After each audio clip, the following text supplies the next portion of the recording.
एक खूबसूरत हरे भरे जंगल में परिंदे मजे से जिंदगी गुजार रहे थे।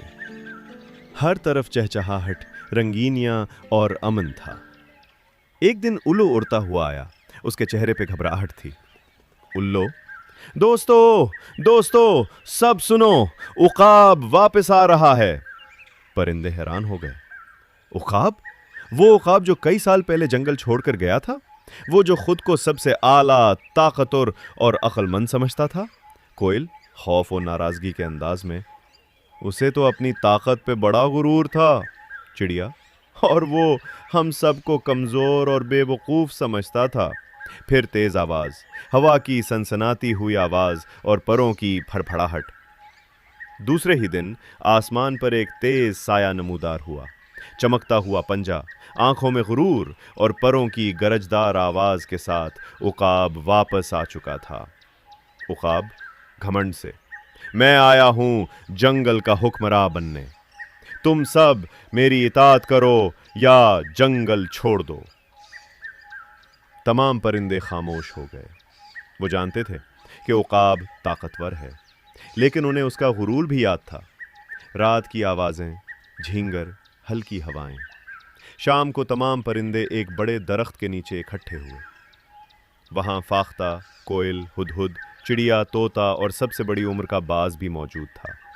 हुदहुद, हमें कुछ करना होगा। अगर हम खामोश रहे तो वो हमें गुलाम बना देगा। तभी एक नन्ही चूहिया आहिस्ता से बोली, मैं एक तरकीब जानती हूँ, लेकिन उसके लिए हमें अक्लमंदी, इत्तेहाद और हिम्मत की ज़रूरत होगी। सब परिंदे हैरानी से उसे देखने लगे। अगली सुबह की आवाज़ें, परिंदों की चहचहाहट, ताज़ा हवा। अगली सुबह उकाब फिर जंगल में उतरा। गुस्से से झपटा और एक कबूतर को पकड़ने की कोशिश की, लेकिन सब परिंदे इधर उधर उड़ने लगे। उधर चूहिया ने ज़मीन के नीचे से एक छुपी हुई रस्सी को कतरना शुरू किया।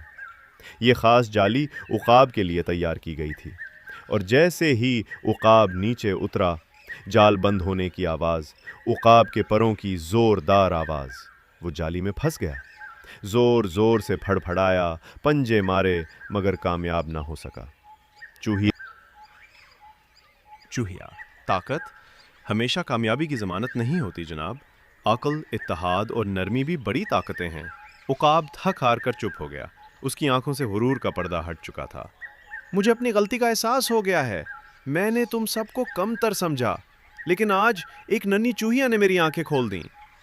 परिंदों ने उसे माफ कर दिया, लेकिन शर्त रखी कि वो अब खुद को बरतर ना समझे और सबके साथ मिलजुल कर रहे। उसी दिन से जंगल में ना सिर्फ अमन वापस आया, बल्कि एक नई मिसाल भी कायम हुई, जहां अक्ल, इत्तेहाद और आजिज़ी का राज था।